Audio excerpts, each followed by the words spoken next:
राज्यपाल नियुक्त 12 आमदारांवरील प्रकरण मुंबई उच्च न्यायालयाकडे, कोल्हापूर सर्किट बेंचचा निर्णय. राज्यपाल नियुक्त 12 आमदारांच्या प्रलंबित याचिकेला नवे वळण देत कोल्हापूर सर्किट बेंचने महत्त्वाचा निर्णय जाहीर केला आहे. मागील 4 वर्षांपासून रखडलेल्या या याचिकेची सुनावणी गुरुवारी न्यायमूर्ती कर्णिक यांच्या खंडपीठासमोर झाली. सुनावणीत हा विषय केवळ प्रादेशिक स्तरावर मर्यादित नसून संपूर्ण महाराष्ट्रासाठी अत्यंत महत्त्वाचा असल्याचे न्यायालयाने स्पष्ट केले. त्यामुळे याचिका मुंबई उच्च न्यायालयाच्या प्रिन्सिपल बेंचकडे वर्ग करण्याचे आदेश देण्यात आले असून पुढील 2 आठवड्यात प्रकरण मुंबईत दाखल होणार आहे.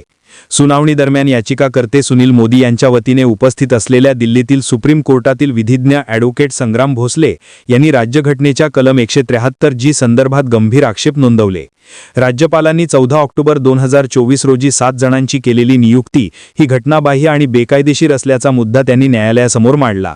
या आक्षेपाची गांभीर्याने दखल घेत न्यायमूर्ती कर्णिक यांनी या प्रकरणाचे निराकरण मुंबई उच्च न्यायालयाकडून होणे अधिक योग्य ठरेल असे निरीक्षण नोंदवले. या खटल्याची पुढील सुनावणी आता मुंबई उच्च न्यायालयातील न्यायमूर्ती शिवदस्तीस यांच्या खंडपीठासमोर होणार असून राज्यातील संपूर्ण राजकीय वर्तुळाचे लक्ष या सुनावणीकडे लागले आहे.